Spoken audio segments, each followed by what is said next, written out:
Yeah. Good looking out there. Yeah. Ha, it's Flav, you heard? It's Flav. Check it, I had to get what I earned. It's my turn. Welcome to the show. It's Trenton's Tavern. Yeah. Ha, that's how we doing it. Welcome to the show, y'all. Enjoy. YouTube, guess who back, baby? It's your boy, Mr. Parks. We in here. Welcome back to the show, man. It's Trenton's Tavern. You already know who I be. You already know how I do things. You already know how it goes out here. It's Mr. Parks. This is episode number 6. I'm gonna title this joint Trust Issues. So it's gonna get interesting real quick. Stay tuned for that. But before I do that, you already know what I gotta do. Set the mood. And in the meantime, while I'm doing this, I just want to thank everybody out there so far that has subscribed to my page, that continues to comment, continue to give me feedback and all of that other stuff. In the upcoming weeks, I will have some special guests on. I had some people reach out to me and tell me that they're ready to be on the show. So I'll have some special guests really, really soon. Stay tuned for that. But until then, thank you guys. Thank you so much for all of the support that you have given me thus far. I just need y'all to like, comment, subscribe, and share this with people because my words may help somebody. They may be some words of encouragement or whatever. You know what I mean? So I just want to thank you guys. I have 80 subscribers right now. I'm trying to get to 100 at least by the end of the month. So then I can move on, you know what I mean? So thank you, but please share this. I need 20 more subscribers to hit my quota for the month, man. I need 20. That's my personal goal. I need 20. So with that being said, welcome back to the show. This is episode number 6. This is going to be called Trust Issues. And I'm going to tell y'all, this is the topic of the day. And this is why. So I know y'all probably thinking that I'm about to air myself out or tell something about my life or something. And I am, but it's not like that. It's not deep like that. It's not deep like that. When I talk about trust issues, the reason that I'm even exposing this, because it's therapeutic to me, and I'm still in the meantime dealing with it. You know what I mean? Like day by day, I'm still dealing with this stuff, and it's not anything. It's not one specific person, or it's not, you know, one specific situation that I'm dealing with. This is just things that have happened to me over time.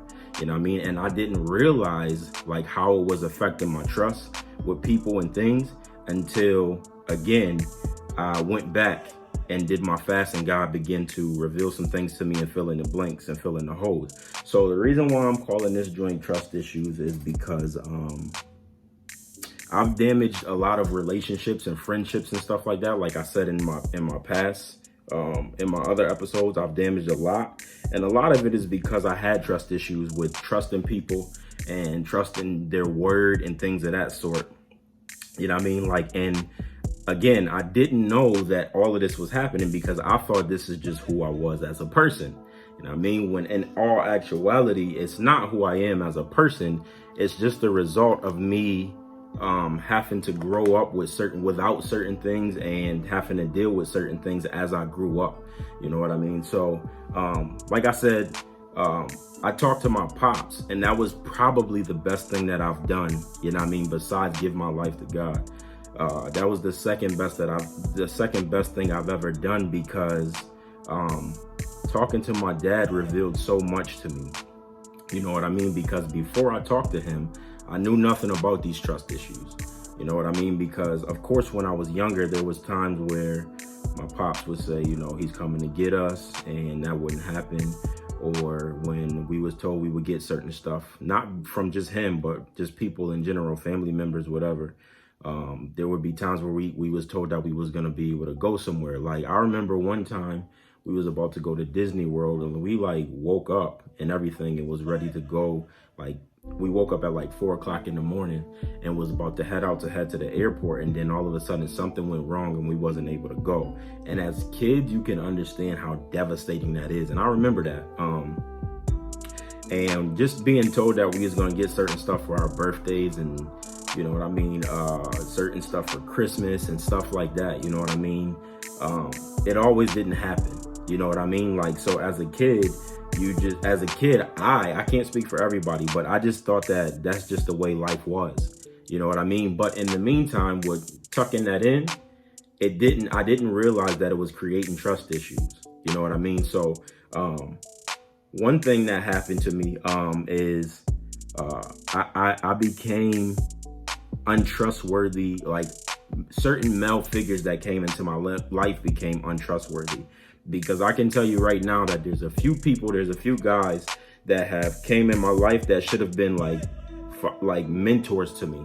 You know what I mean? When my uncle, rest in peace, Uncle Al, after he passed away, he was my role model. You know what I mean? And after he passed away, I never really got back to finding another role model. And I need a role model in my life because there's somebody out there that's been through more than I've been through. And I think I know everything sometimes. And sometimes I need somebody to bring me back down, but bring me back down in the correct way. You know what I mean? And that's what my uncle was doing for me. I can go talk to him at any time about anything, and he would humble me sometimes and tell me the direction. And it just helped that he was a pastor and all of that. But I've met some guys where I probably should have, some older OGs that I probably should have talked to them and told them and asked them to mentor me in life. You know what I mean? Because it would have helped me get further along in life with a lot of stuff that I had to do. But with me being younger and my dad not being there, and, you know, I had a stepfather, but, you know, I mean, he wasn't always like, he's always been there like physically, but he didn't really teach me some of the things that I should know now today as a man. So I kind of got double, you know, I kind of got the double bad end of the stick. But and that made me have an issue with male figures. You know what I mean? That made me not be able to be trusting of guys that were older than me that could have played that quote unquote dad role in my life. You know what I mean? Now, again, this is not a shot to nobody, because me and my dad are cool now. Me and my stepdad are cool. All of that's fixed, and all of that's being fixed every day. But I'm just telling y'all back in the, like, from my past, why this is. But that's one thing. Like, I've always been a respectful kid. I respect male figures and things like that. But to allow them in my life in a certain space, I just wasn't able to block out that, like, break that wall down to at least just let them become my mentor. And it's a few people that I have met that they probably should have been my mentor, and I would be so much further along. But again, as I'm still alive today, I can still fix that stuff. You know what I mean? Like, now that my dad, like, me and my dad fixing our relationship and stuff, like, I got him as a mentor, and I got, you know, there's other people that are still, and they didn't kick me out. You know what I mean? They're still willing to be there for me as a 31-year-old male. So I thank them for that. You know what I mean? And another thing that it helped me with, or that this trust issue thing is has played an impact with, is the law. Like, the law in general. Any laws of life, any rules of life, like, it made me want to be rebellious, because so many times I was lied to and things like that. So anything that sounded like it should have been the correct way, like, I always wanted to go against it. You know what I mean? Like, if you talk to some of my ex-girlfriends and stuff like that, they'll tell you, like, sometimes I don't even know what we was arguing about. It's just Trenton is super stubborn. And it's stubborn because I was being stubborn, because it was like I couldn't let myself be vulnerable to letting somebody tell me what to do. You know what I mean? It was only like my mom, my grandmoms, and certain people in my life, where certain women in my life, where you, like, if you're not one of them, I'm not listening to you. You know what I mean? And that's half of the reason why, for real, that's half of the reason why I think I kind of messed up some of my past relationships and stuff like that. But I'm cool with most of them now. So thank them for being able to forgive me. You know what I mean? But just law in general, I never really had too many run-ins with the cops and stuff like that. But every time I seen a cop behind me or something, I would automatically get defensive. Like, I know a lot of black people say that they get scared, but I would just get defensive. Like, I would be wishing that he pulled me over so I can just be rebellious against it. But God being who he is, I've gotten pulled over for like speeding and stuff, and I never really had a real verbal interaction with the cops, and I never had to sit in the back of a cop car or anything like that, but I wanted to, you know what I mean? Like, and that's just what, that's all a part of just like, it's a part of trust issues, believe it or not. You know what I mean? Because I just didn't want to listen to anybody with having these things having the issues that I had from when I was a kid growing up, man. Like, it just sometimes made me want to be rebellious. You know what I mean? Because again, I was scared to be vulnerable.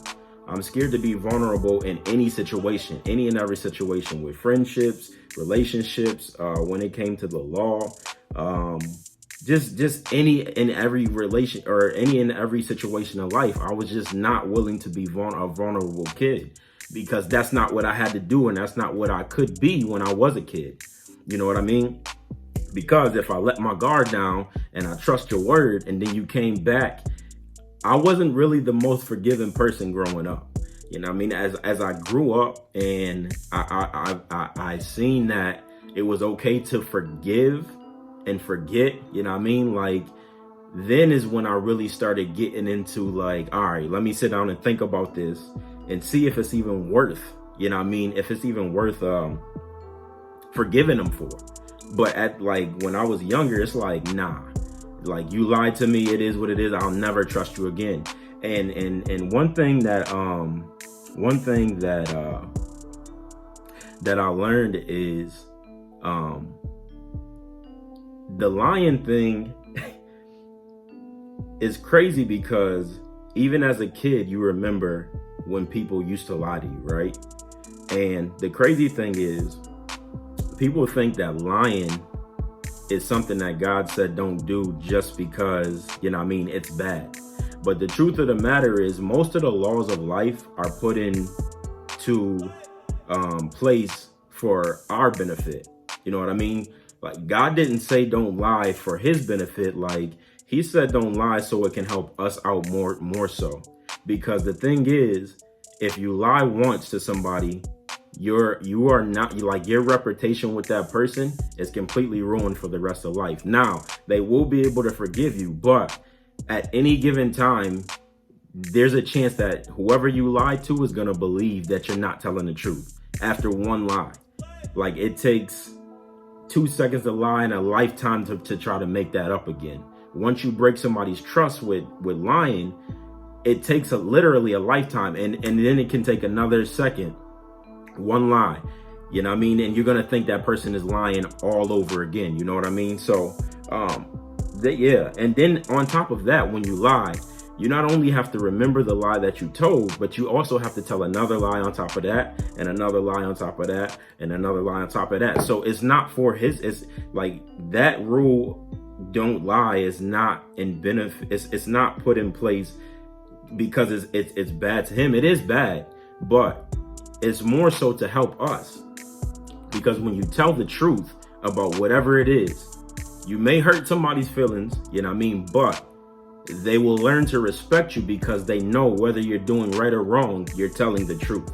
You know what I mean? That's why I say just tell the truth. It don't matter. It doesn't matter what it is. It doesn't matter how it's going to hurt. Now, you do have to deal with the consequences of whatever your truth is. But if you tell the truth, nobody can use your truth against you. Like, I know y'all remember if y'all seen 8 Mile, at the end of the battle, the last battle Eminem did, when he went first and he used all of his whole life against dude on the stage, my man Papa Doc.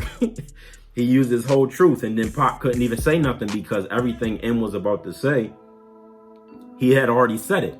So it's not nothing that the crowd didn't already hear, you know what I mean? Like, so it's just great to use. It's just great to tell the truth no matter what. You tell the truth, B. Like, it's just great, because I'm telling you, one lie will ruin a relationship for a lifetime. You may be able to be forgiven, but one lie will ruin a relationship for the lifetime. But most recently, when I started thinking about these trust issues, like why I wanted to talk about this is I'm still trying to figure out when God is speaking to me clearly. You know what I mean? And I know two ways that he's speaking to me. He speaks to me through confirmation, like through other people, and he speaks to me in my dreams really clear. But I'm still trying to figure it out, because that's another thing that came along with my trust issues. I hear him, but I'm not, like, sometimes I don't want to trust that that's what I'm hearing.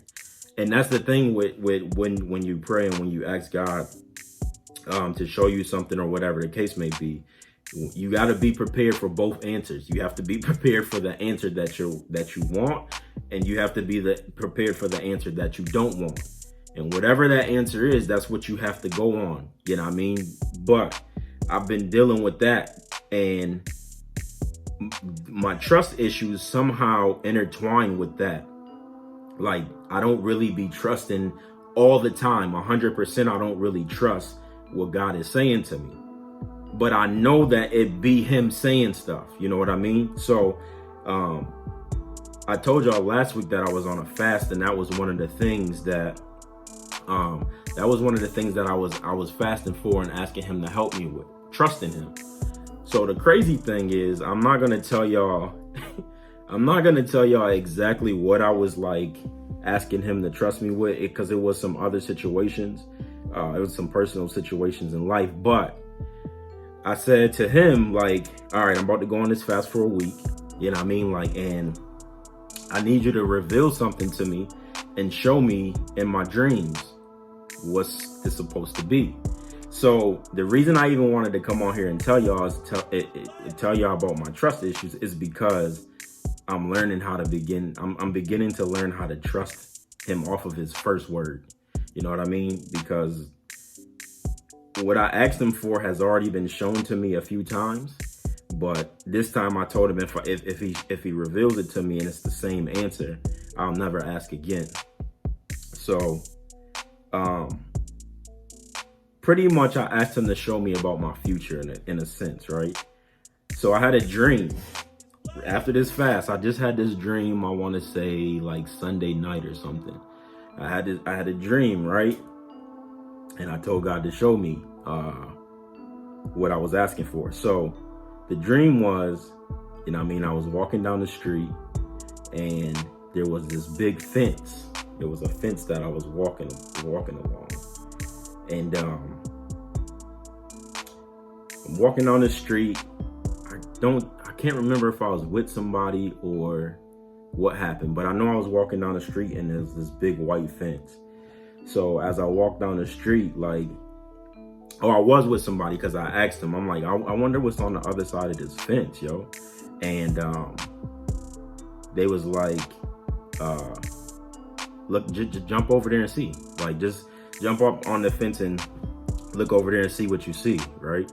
So I'm like, yeah, but that's like dead wrong, you know what I mean, to be jumping on somebody's fence. So he like, nah, just jump over the fence and see what you see. Like, and when you come down, tell me what you see. So I'm like, all right, whatever. So I turn around, like run back, do a running start, and I grab the fence. I look over and I jump up and I look over. And what I seen was absolutely ridiculous, right? So y'all don't know, but I'm trying to have my own house built by the time I turn 35, right? So what I seen was my house that I wanted built. I seen it. And in the backyard, I was getting married with my kids and all of that type of stuff. And it was a beautiful sunset. I mean, the picture was absolutely crazy. It was a beautiful sunset and everything, right? So I stood up, I was up there for like 10 seconds and then I like jumped down because I was shocked. And then whoever I was walking with,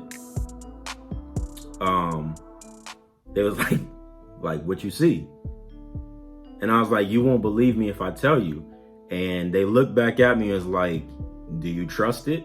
Like, do you trust what you just seen? Like, are you sure that's what you just seen? And I'm like, nah, I know what I just seen. And they like, all right, well, let's keep walking. So we kept walking.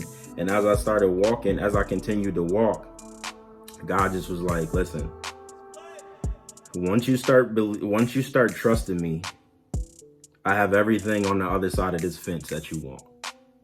You know what I mean? Like you got to stop walking the fence of trusting me here and not trusting me here, but wanting to trust me here. Like he's like, when I have your complete trust, when I have 100% of your trust, you'll have everything that you've ever asked me for.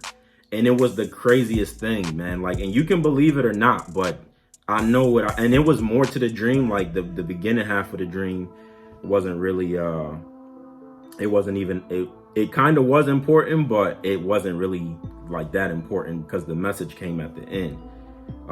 But yeah, man, he was just like, as long, like the moment that I begin to have 100% of your trust is when you'll begin to see and you'll begin to get the things that you've always wanted in life.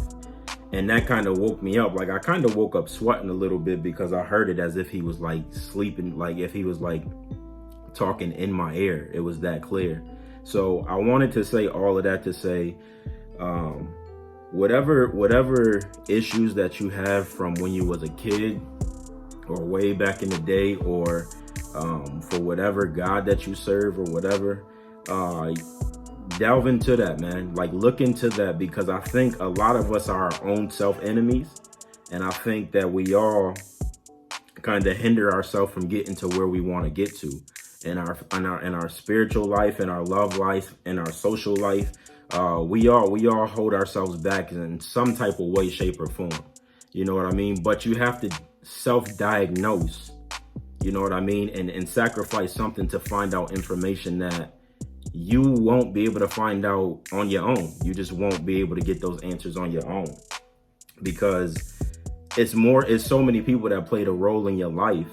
You know what I mean? Like sometimes you got to go back and rekindle a relationship with people that did you wrong, you know what I mean, to get that burden off your heart and things of that sort. So yeah, I strongly consider like getting your spiritual life right, and you know what I mean, like however you may do that, I'm for it. I'm voting for it. And I just say, get your trust issues together. You know what I mean? Like, if you got trust issues with whoever, wherever, however, just figure it out, man. And I think that the other side of life is just so much better for you. Like, the other side of life it'll be great for you. You know what I mean? So, with that being said, this was kind of a quick one, but I just felt like I needed to get that one out. So, that was trust issues. That was the topic of the day. And you know, sports talk, baby. Sports talk, baby. I need to get a theme song for my sports talk, but we moving right along. So I told y'all last week that I was gonna come in here and tell y'all how well I did. You know what I mean? Like, college I did great. NFL not so great. So I'm not, out of 15 games, I went 12-3 last week in college. Not bad. Some of these losses I did not see coming. NFL, out of 14 games, 7-7. It's still 50-50, but that was last week in NFL was terrible. So I went 12-3 in college and 7-7 in NFL. And if anybody want to challenge me, put some money up or whatever the case may be, take some bets, I'll do that to see how many games we win. You know what I mean? Like per week. I'm willing to do that for a fact. You heard? So moving on to this week, we're gonna jump right into it to college. And there's not that many bye weeks, thank God. There's a lot of college football on this week. So let's get into it. We got number 25 Cincinnati versus Houston. Cincinnati beat UCF by like 3 points, which was a really good win for them. But I think they go to Houston. I'm not sure, but I'm giving that one to Houston. Then we have number 24, Texas A&M versus Bama. That game is going to be good for 5 minutes, maybe the first quarter. Then Bama's just going, Bama going to go crazy. So I got Bama winning that. Then we got number 23, Memphis versus Temple. Temple always seems to upset ranked teams for some reason, but they can't seem to beat unranked teams. So I'm giving it to Memphis because I just think that they're the better team. But Temple, they got somewhat of a good defense. 22 Baylor versus Texas Tech. I'm giving that one to Baylor. 21 SMU is on a bye week. Then we have number 20 Virginia versus Miami. Miami is trash, and I don't know why I didn't see that coming, but I'm giving that one to Virginia. Then we got number 19 Wake Forest versus Louisville. I don't know too much about either one of those teams, but I'm going to give it, I think I just broke my pen. I'm going to give it to Wake Forest. Then we got number 18 Arizona State versus Washington State. Now, y'all know I got a little thing for Washington State. I don't know why. I have no idea, nothing. I have no type of information about Washington State. It's just one of the teams I like. I do like their colors because their colors is like maroon and gray or something like that. But I'm giving that joint to Washington State in the upset. Then we got number 17 Iowa versus Penn State. I want to see what Iowa does against Penn State because they wasn't able to do nothing against Michigan. Nothing at all. We had 8 sacks, 4 interceptions on them boys. We beat Iowa last week, but Iowa got Penn State, and right now, I think Penn State is maybe the second or third best team in the Big Ten because I think they're better than Wisconsin. So I'm giving that one to Penn State. Then you got number 16 Michigan versus Illinois. Yeah, I got us by a landslide on that joint. That should be a cake game because we got Notre Dame after that, which is gonna scare me. I won't be this excited next week, trust me. Michigan versus Illinois, number 16, and I'm giving that to Michigan because we handled our business against Iowa. If our offense can get rolling, because the defense obviously didn't caught their niche, if our offense can get, they got to bench Shea, He just not it. I'm not even going to get into that because that's going to piss me off. But our offense couldn't do nothing at all. And it's not because Iowa's defense is that great. It's just because our quarterback just is not that good. But whatever. Then we got number 15, Utah versus Oregon State. I'm giving that to the Utes. Then we got number 14, Boise State versus Hawaii. I'm giving that to Boise. Hawaii has never been a good football team, but I've always wondered what it would be like to be in college in Hawaii. Like that just seems like the life to be in, but whatever. Boise got that. Then we got number 13, Oregon versus Colorado. That game might be a little bit better, but I think Justin Herbert and the boys, they gonna pull that through. So I'm giving it to the Ducks, Oregon. Then number 12, Auburn has a bye week. Then number 11, this is one of the games of the week. Number 11, Texas versus Oklahoma. I'm giving it to Oklahoma in the Red River rivalry. That's going to be a really good game. And then again, number 10, Penn State versus Iowa. I'm giving that to Penn State. Then we got Notre Dame, number 9, versus USC. Now, that game, I think they're going to Notre Dame. That's the only reason why I'm giving them this game. And I think USC is on their third-string quarterback, which he's been playing really good, but I just don't think that they have enough to win at Notre Dame. So I'm giving that joint to Notre Dame. Then we got number 8, Wisconsin versus Michigan State. Now, this is an interesting game only because Michigan State has like one of the top running defenses, and Wisconsin's best player, matter of fact, the best player on the field, the best player in that stadium is going to be Wisconsin's running back and Jonathan Taylor. So I'm interested to see how Michigan State handles him because he just absolutely destroyed Michigan. But then he looked like trash the week after versus Northwestern, which is crazy. But I want to see how they handle that. But Wisconsin's offense is way better than Michigan State's offense. So Michigan State can't move the ball, but they can play defense. That's why they lost to Ohio State. And they really lost that game.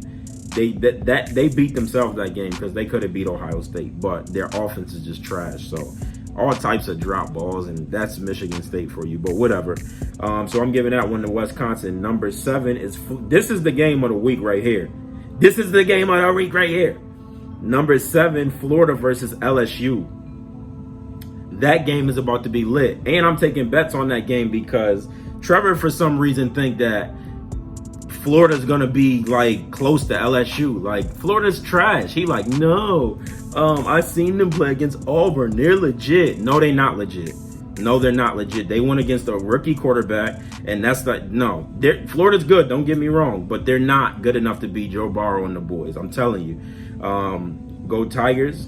LSU got that one. And then again, number 6, Oklahoma versus Texas. I'm giving it to Oklahoma. And then again, number 5, LSU versus Florida. LSU is going to win that game by 2 touchdowns. Mark my words. Then we got a tie for 3. There is no number 4. We have a tie for 3, which is Georgia versus South Carolina. Georgia going to handle that with no problems because South Carolina really isn't that good of a team. So Georgia got that one. Then number 3, Ohio State has a bye week this week. And then we got number 2, Clemson versus Florida State. Florida State, I don't even know what to say about that. Clemson did almost lose to North Carolina, and I think that was just like a humbling game because sometimes you have those games, but I just don't think Florida State got it. I just don't think this game is even going to be close. Trevor Lawrence is going to come back fired up, and Clemson wins by 30. Then we got number 1, Alabama versus Texas A&M. That game is, again, going to be interesting for 5 minutes. Maybe the first quarter, but Alabama going to roll like they do, tied, and I hate them. So this is not a shout out to them. Shut up, Alabama. Nah, but yeah, I got Bama winning that, and that's the college top 25 for this week. Moving on to the NFL, Thursday night's game is the Giants versus the Patriots. Now, the Patriots have the best quarterback, the greatest quarterback of all time in Tom Brady, which he's a Michigan alumni, so I support the Patriots. You can say what you want, but as long as Tom Brady's on that team, I support the Patriots. And Chase Winovich is actually on the other side of the ball in defense. So I'm also supporting the Patriots, and I got them winning because they're 4-5-0, like with the number 1 defense, and the Giants are still going through their woes. Danny Dimes is going to do his thing, but he's going against Tom Brady and the Patriots. The Giants won't win that game, so got the Patriots winning that. Then we got the Bengals versus the Ravens. I'm giving it to the Ravens. We beat the Steelers in a close one, a very close one. We lost Tony Jefferson, unfortunately, but the Bengals are like 0-5 or something, 1-5 or something. So I'm giving it to the Ravens. Then you got the Panthers and the Bucks. Christian McCaffrey is doing his thing. If you don't have Christian McCaffrey in your fantasy draft, you might want to trade for him or something because he can single-handedly win you games. He's like, nobody can stop him. But I got the Panthers winning that. Seahawks, Browns. The Browns got embarrassed last night against the 49ers, and I think they have to go to Seattle. They don't stand a chance. That team is, like I said, they look better on paper than they actually are. Odell dropping passes. Baker Mayfield can't make a throw. He running for his life, so I'm giving it to the Seahawks. Seahawks, that is. Then we got the Texans versus the Chiefs. This game could become a shootout because of Deshaun Watson and the boys, and then you got Patrick Mahomes and the boys, and I think Tyreek Hill comes back this week. But I'm going to give it to the Chiefs only because I believe that they're at home. I'm not completely sure, but I believe that they're at home. So I'm going to give it to the Chiefs. Then you got the Dolphins and the Redskins. The Redskins and the Dolphins. And that game is like the battle for who's the worst team in the NFL. That game is going to be trash. But I do think the Redskins is way better than the Dolphins because the Dolphins are by far the worst team in the NFL. Like, y'all seen that meme where SpongeBob like, I'm just going to head out? Like, that's what all of the Dolphins players is doing. Like, I'm just going to head out. So I'm giving that joint to the Redskins. Then we got the Eagles, Vikings. That game is going to be interesting. It's going to be good. But I think Adam Thielen and Kirk Cousins is going to be too much. And Cook in the back. So I'm giving it to the Vikings. Then you got the Saints and the Jags. Teddy Bridgewater and the boys do it. They get it done because the Jags got mad stuff going on right now. So I'm giving that one to the Saints. 49ers, Rams. That should have been the game of the week because both the Rams are 4-1. And with the win last night, the 49ers are 4-0.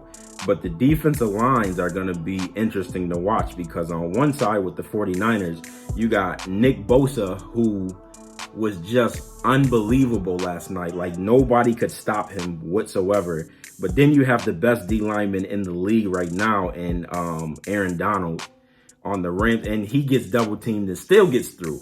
So, I mean, we're going to see. I'm giving it to the Rams, but I wouldn't be surprised if the Niners won because their defense looked really good, and Jimmy G is doing his thing too. So, excuse me, I'm giving that to the Rams. Then you got the Falcons versus the Cardinals. The Cardinals are probably the third worst team in the league after the Jets. It's the Dolphins, the Jets, and then the Cardinals. They got a lot of stuff to fix, you know what I mean? So, and the Falcons really haven't looked that great this year either, but I think they pull this one out. So I'm giving that to the Falcons. Then you got the Titans versus the Broncos. The Broncos got their woes going. Mariota and the boys go and get it done. Jets, Cowboys, I'm not even giving y'all that score. The Cowboys is going to win because the Jets are the second worst team in the league. Then you got the Steelers versus the Chargers, which I think is the late game. I'm giving it to the Chargers because the Steelers are on their third string quarterback. And Jesus, I was watching the game on Sunday, and I had to send a prayer out to Mason Rudolph, which is their second string quarterback, because he got hit. He got smashed in between two players, and one of the players, Earl Thomas, hit him full speed on his chin. And when he went out, he was lifeless for like 10 minutes. I was talking to my man Tim because he's a Steelers fan. We normally watch those games together, but I didn't know it was televised, so I didn't go over there. But I was texting him through the game, and Tim was like, yo, I thought that he was paralyzed. Like, because when he got hit, he just went stiff. Like, his hands and stuff just went stiff. And he was out for like 10 minutes. Like, they went to commercial, came back, went to another commercial, came back, and he still wasn't moving. Then they took like a 30-second commercial and then came back. And then they had finally lifted him up and they took his face mask off. And I'm like, he's alive, thank God. But it was so scary. Like, I almost started crying watching it because it was just nasty. Like, he just went limp and would not move whatsoever. So I'm giving that game to the Chargers because they're on their third string. They're on their third string quarterback, and I just don't think that they get it done against Phillip Rivers and them. They're just the better team right now, so I'm giving that game to the Chargers. And then the last game is the Lions versus the Packers. Now, Aaron Rodgers, as we all know, is the best quarterback in the league. Tom Brady is the greatest quarterback. Aaron Rodgers right now is the best quarterback, and he's just amazing. The Lions aren't doing too bad this year, but I just think that the Packers they're just good, man. They're really good. I think they lost one game. They've lost one game to the Eagles. So yeah, I'm giving that joint to the Packers because I think that game is at Lambeau Field. So yeah, those are my picks. I'm gonna come back next week and tell y'all how well I did. Again, if you think you can pick better than me, just let me know, man. I'm willing to put some money on it or whatever the case may be because I know my sports pretty well. So that's that. That's sports talk for the day. And with that being said, y'all know what time it is. It's time for me to send y'all off when I say goodbye. Because I'm doing this right before I go to work. Actually, I'm about to be late because I gotta go get dressed and stuff for work. But thank y'all for watching. This is the part of the episode where I say cheers and I send y'all off with a drink. This is nothing crazy because, again, I didn't go get nothing crazy. But what I was drinking this weekend is the Reds blueberries. These joints are mad good. Now, I'm not going to drink this because, like I said, I'm about to go get ready for work and head to work. But go get these, man. If you have not tried these, go get these joints because they're so good. And I know a lot of females that don't like beer, but when I've let some of my female friends and my mom and them try this, they like it. They say it's not that bad. You can't really taste, you know what I mean? Like, you can't really taste the beer in it. I mean, you can, but it's an ale, so it's not that bad. But Red Apples is you know what? I'm going to drink this before work. It's so refreshing. It tastes like blueberry apple juice, but it's really good. So, with that being said, this is this cheers drink of the week. Go get this for this weekend when you're watching your games or whatever and just chilling and relaxing. But until next time, I would like to thank y'all. Make sure y'all hit the like button, comment, subscribe, you know what I mean? And just give me some ideas on what to do next, what to talk about, if you want to come on the show, whatever the case may be. And I'm trying to get 20 more subscribers before the end of October. I need y'all to help me out with that. Please help me out. But until the next time, thank y'all for visiting the show, stopping by, spending y'all time with me, you know what I mean? Like, this is Trenton's Tavern. We out. Thank y'all, man.